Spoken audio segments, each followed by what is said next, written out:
할렐루야. 교회의 역사를 보면 교회가 편안할 때보다 사실은 교회의 역사도 어려움과 고난과 역경이 많았을 때 교회는 새로운 변화와 또 하나님의 뜻을 발견한 경우들이 많았습니다. 평안할 때보다는요, 교회가 어려운 시기를 겪으면서 교회는 정화되고 교회는 더욱 하나님의 섭리와 계획을 깨닫고 교회가 새로운 변화를 모셔간 경우들이 많았습니다. 초대교회부터 교회가 세워진 이후에부터 교회는 항상 어둠의 사탄의 공격을 받았습니다. 그래서 교회가 순수성을 지키고 교회가 하나님의 나라를 지키기 위해서는 상당한 진통과 고통을 겪었어요. 사탄은 항상 두 가지를 공격합니다. 하나는 교회를 공격하고 하나는 우리 믿는 성도들의 믿음을 공격하는 거예요. 그래서 이 두 가지를 병행해서 하나는 교회를 공격하고 교회가 제대로 서지 못하도록 교회가 어려움을 겪도록 계속해서 공격을 합니다. 공격하면 교회는 본질적으로 하나님의 나라이기 때문에 하나님이 근본적으로 지키시고 보호하시는 하나님의 나라이기 때문에 이것을 어떻게 할 하나님의 뜻이 무엇인가를 지키기 위한 몸부림이 교회사예요. 이걸 교회 역사라고 그러죠. 교회사. 또 하나는 교회 안에 하나님의 백성인 구성원에게 사단이가 다른 걸 공격하는 게 아니에요. 믿음을 공격하는 거예요. 그래서 우리가 제대로 신앙생활 못하도록, 기도하지 못하도록, 찬양하지 못하도록, 하나님 앞에 어떻게 할 수 없도록 계속해서 믿음을 공격하는 거예요. 오늘 이 디모데전서는 AD 약 63년경에 기록된 하나님의 말씀으로 이 핵심 성경 귀절이 두 가지인데 디모데전서를 붙들고 있는 핵심이 두 가지예요. 첫째는 디모데전서 3장 15절 말씀을 보면 이 집은 살아계신 하나님의 교회요 진리의 기둥과 터이니라, 이렇게 디모데전서 3장 15절에는 하나님의 집, 교회는 살아계신 하나님의 집이고 또 진리의 기둥과 터다. 그러니까 교회는 하나는 진리고 하나는 터예요.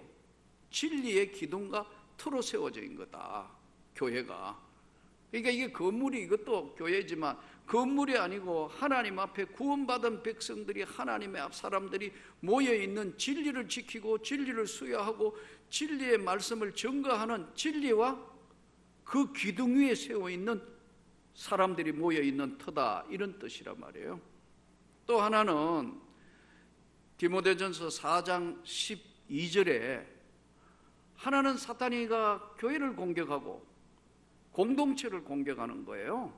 또 하나는 4장 12절 누구든지 내 연소함을 없인 여기지 못하게 하고 말과 행실과 사랑과 믿음과 정절에 믿는 자의 본이 되라. 믿는 자의 본이 되라. 말과 행실과 삶의 모든 전 영역에 너가 어리다 또는 너가 출신이 어떻다 그런 이야기 듣지 않도록 너는 말과 행실과 삶에, 세상 사람은 말할 것도 없고 안 믿는 사람들은 말할 것도 없고 믿는다고 하는 모든 사람들의 본이 되라.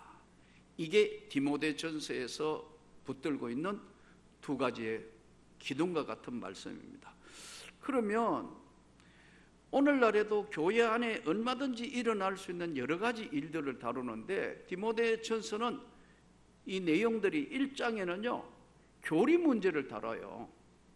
이거는 다른 말로 얘기하면 신학적인 문제죠. 교리적인 문제를 다룬다고요. 교리가 어떻게 됐다. 그러니까 지금 저와 여러분이 섬기고 있는 이 명문교회는 성경이 유일무이한 하나님의 말씀이라고 확실하게 믿고 고백하고 있는 보수적인 교회예요. 예. 성경이 하나님의 말씀이라고 확실하고 고백하고 있는 그 진리의 기둥 위에 세운 교회이기 때문에 교리적인 문제, 신학적인 문제는 언제나 성경 중심이어야 돼요. 그래서 교리 문제, 성경 해석학 문제란 말이에요. 이게 성경을 어떻게 보느냐의 관점에 따라서 달라지는 성경이 유일무이한 하나님의 말씀이라고 믿습니다. 이 고백이라는 거예요. 또 동시에 두 번째 2장의 내용은 공식 예배에 대한 교훈이에요. 예배를 어떻게 드리냐. 우리 한국교회 교인들이 입에 익은 게 뭐냐 하면 예배 보러 가자고 그럴 게, 예배 본다. 넌 몇 부 예배 보냐? 뭐 예배 본다고 이렇게 말하는 경우들이 많아요. 예배는 보는 게 아닙니다, 여러분.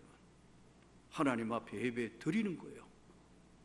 그러니까 이거 공식적인 예배에 대한 교훈은 예배는 신령과 진정을 다하여 하나님 앞에 내 자신을 내어놓고 드리는 거다는 거예요. 그래서 하나님 앞에 바른 예배를 드릴 줄 알아야 한다는 거예요. 동시에 이제 3장으로 넘어가 보면 교회 직원의 문제가 들어오는데, 장로님, 권사님, 집사님은 어떤 사람이며 어떤 사람이 되어야 할 것인가. 권사님, 안수집사님, 집사님들도 말할 것도 없지만 특히 교회에 바로 골격을 이루고 있는 교회의 장로는 삶과 모든 것에 모범이 되어야 된다. 네. 지금까지 우리 장로님들이 잘 해주셨기 때문에 여기까지 온 거예요. 그래서 나이 들었다고 장로님이 못 되는 것도 아니고, 어리다고 젊다고 장로님이 돼야 되는 조건도 절대 아니고, 돈이 많다고 장로님 되는 것도 절대 아니고, 지위가 높다고 장로님이 되는 것도 아니고, 많이 배웠기 때문에 되는 것도 아니에요. 딱 정해져 있어요. 하나님의 사람이어야 된다는 거예요. 하나님 앞에 순종할 줄 알고 목사님을 존경하고 교회를 받들 줄 아는 사람이 장로가 돼야 된다. 이 장로님이 만일에 잘못된 사람이 한두 사람만 뽑히면 교회는 순식간에 시끄러워져요. 난리가 나는 거예요. 주변에 이런 교회들을 많이 봐요. 오늘까지 하나님의 은혜로 여기까지 온 것은 우리 장로님들이 다 헌신되어 있는 분들이기 때문에 여기까지 온 거예요. 그래서 직분자들을 어떻게 선택해야 되느냐 하는 것을 다루고 있는 것이 디모데전서 3장 내용이에요. 4장에는 보니까 이단들이 하도 많아서 그때나 지금이나 거짓 교훈들이 계속 들어오니까 교회는 항상 거기에 대한 방어를 해야 돼요. 대표적인 것이 뭐냐면 다른 교훈을 가르치지 말며, 오늘 4절에 신하와 끝없는 족보에 몰두하지 말게 하려 함이니라. 이런 것은 믿음 안에 있는 하나님의 경륜을 이름보다 도리어 변론을 내는 것이라. 끝없는 신화, 뭐 그리스 신화 같은 이야기가 자꾸 교회 안에 돌아가지고 이게 황당해져서 말씀이 지배해야 되는데, 이런 것들이 다 헬라 신화, 당시의 12신들, 제우스 신, 뭐 이런 것들로 인해가 신화, 교회에 우리가 생각해도 이게 말도 안 되는데 신화 이야기가 교회 안으로 들어가지고 신화와 다른 교훈, 족보에, 이 족보는 이단들이 대부분 보면 두 가지예요. 하나는 교리적인 이단이고 하나는 윤리적인 이단이에요. 문제가 많은 이단일수록 교리적이고 윤리적인 거 다 가지고 있어요. 그런데 여기 오늘 끝없는 족보에 창념하지 말라. 족보, 우리 조상이 누군데? 구약의 족보, 아브라함의 족보, 여러분 잘 모르지만 알렉산드리아 족보, 뭐 에세네스 족보, 에온 족보, 별 족보를 다 만들어가 이 족보 출신이라는 이야기를 해요. 그러니까 이게 끝없는 신화와 족보에 그런 데 참념하지 말라. 오직 하나님의 말씀이 지배하도록 해라. 아멘. 그러면 우리가 경계해야 될 것이 어떤 것이 있는가? 신앙생활을 정말로 제대로 하려면 오절이 이 말씀이에요. 이 교훈의 목적은 청결한 마음과 선한 양심과 거짓 없는 믿음에서 나오는 사랑이거늘. 그러면 오늘 신앙의 가장 핵심이 세 가지인데요, 우리가 믿음 생활 잘하려고 그러잖아요. 이 믿음 생활을 정말 잘하려면 세 가지가 핵심이 있는데, 첫째는 청결한 마음이 되라는 거예요. 심령이 가난한 자는 복이 있나니 천국이 저희 것입니다. 마음이 청결한 자가 하나님을 볼 것이다. 마음이 청결하다, 깨끗하다, 마음이. 그러면 우리가 깨끗한 마음은 어떻게 구별하느냐? 성경에 보니까 청년이 무엇으로 깨끗게 하리요? 하나님 말씀으로 깨끗게 함이니라. 말씀으로 이걸 자꾸 닦는 거예요.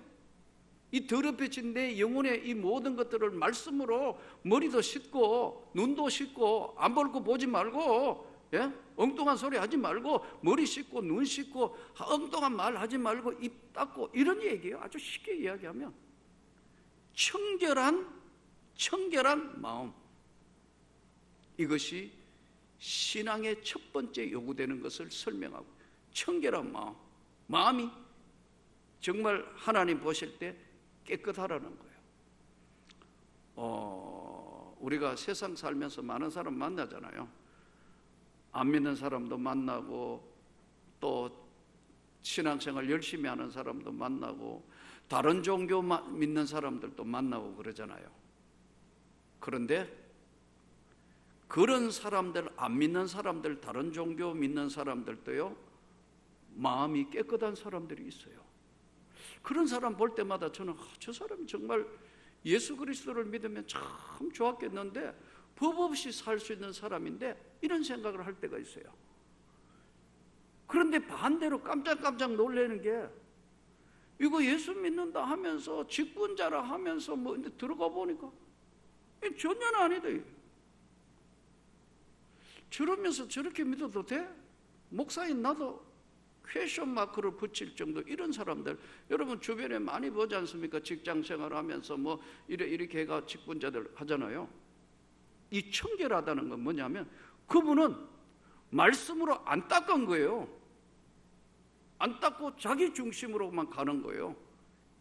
그래서 이게 오늘 이 본문이 디모데 전서에서 이 당시에 이들을 향한 강력한 메시지가, 끝없는 족보와 변론에 하지 말고 이 교훈의 하나님 말씀의 목적이 청결한 마음을 가지라는 거예요. 자기를 돌아보라는 거예요. 자꾸만. 그러니까 제일 힘든 사람이, 교만한 사람들은요, 남의 이야기를 안 들어요. 다 안다는 거예요. 안 듣는다는 거예요. 참 교회를 향하여 오늘 던지는 메시지 깊이 명심할 수 있기를 바랍니다. 오늘 이 시대를 살아가면서 자꾸 세상 사람들이 우리를 향해서 자꾸 엉뚱한 메시지를 던지는 건 뭐냐면, 교회가 하는 일이 많아요.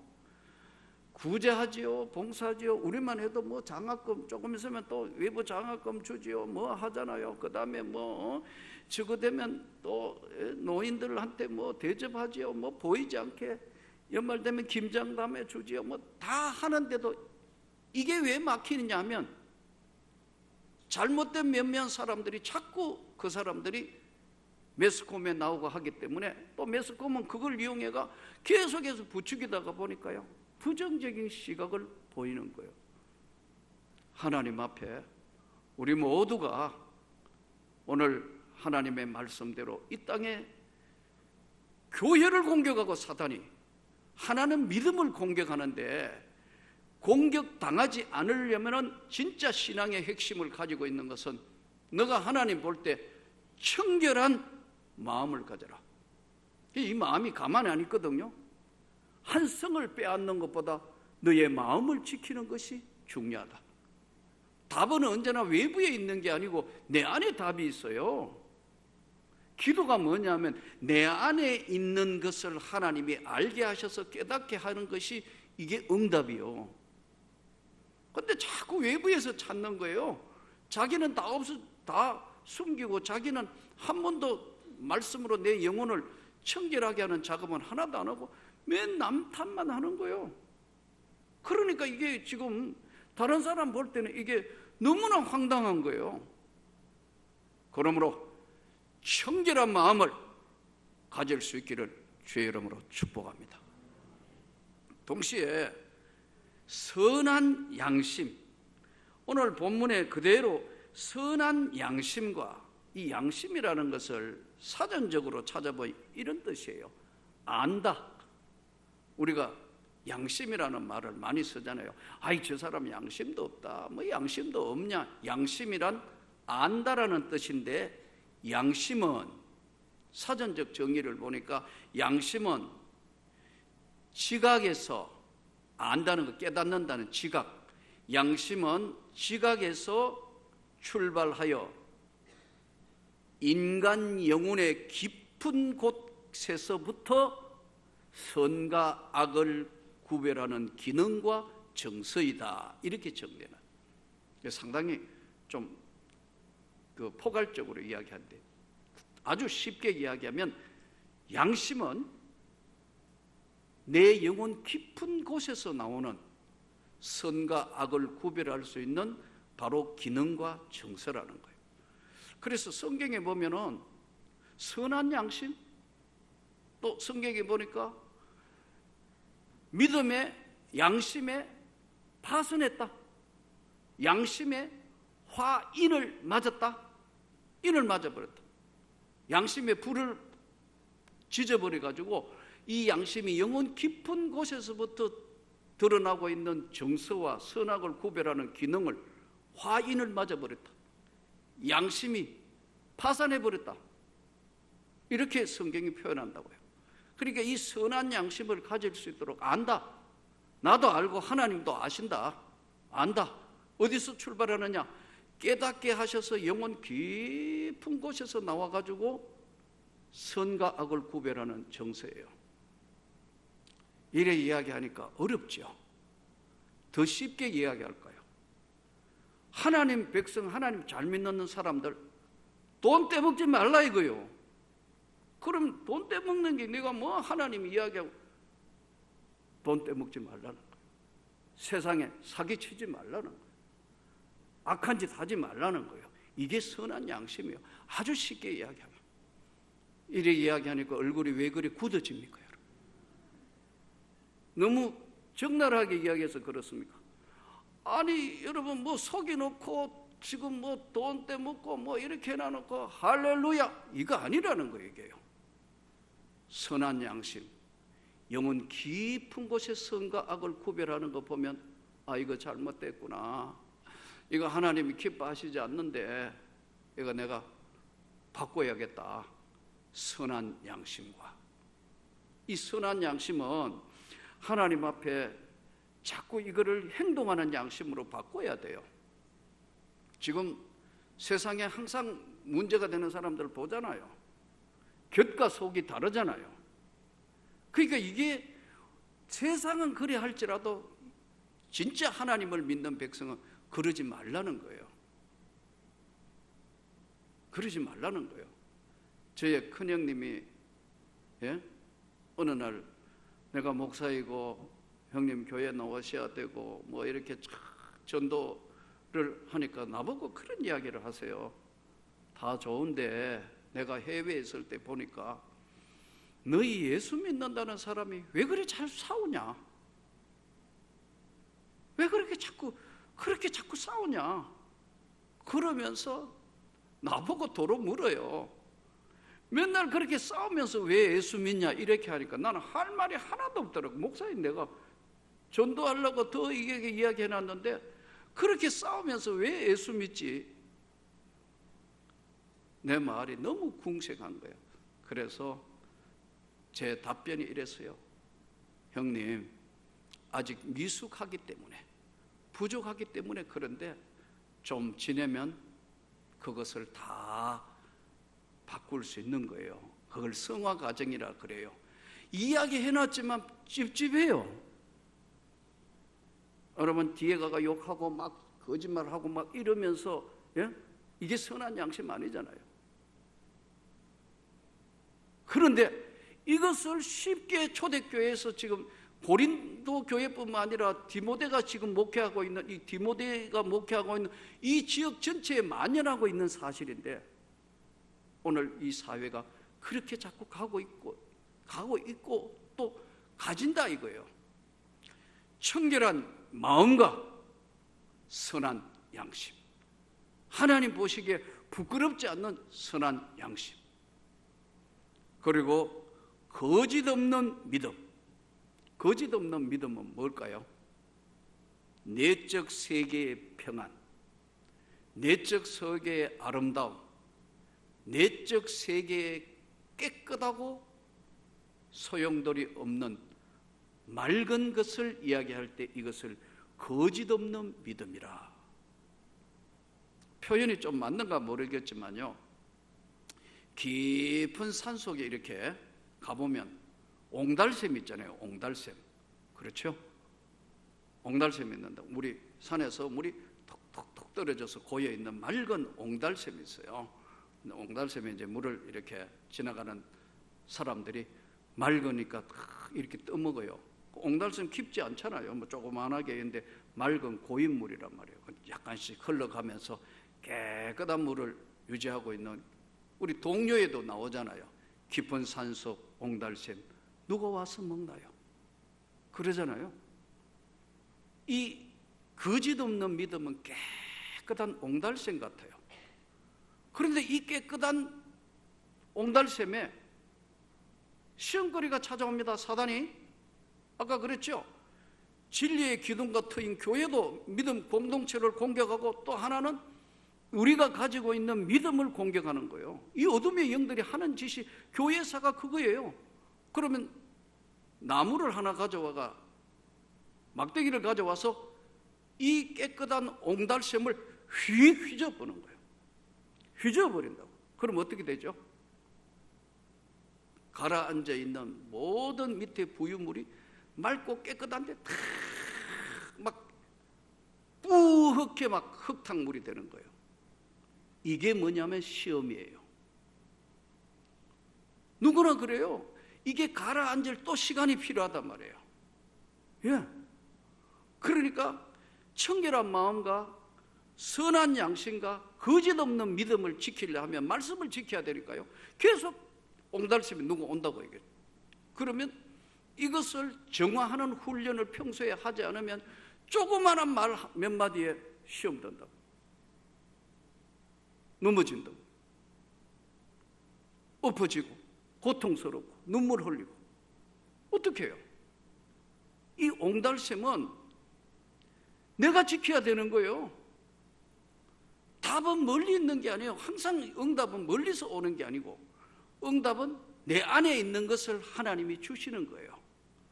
우리가 이 땅 삶 마지막 마무리할 때, 그때 내가 좀 더 참을 걸, 아이고 그때 내가 좀 더 베풀 걸, 내가 좀 그때라도 더 위로할 걸, 내가 그때라도 행복을 느끼며 살 걸, 이걸 잃어버리고 사는 오늘 이 시대 사람들이에요. 이 시대를 향하여 오늘 던지는 메시지예요. 너는 이 시대가 어떻게 변해도 청결한 마음을 가지고 선한 양심을 유지하고, 너는 외롭고 힘들고 고통스러운 세상에도 거짓 없는 믿음을, 너의 옹달샘을 지켜라. 이 주의 말씀을 잘 기억하셔서 믿음으로 승리하기를 주 예수 이름으로 축복합니다.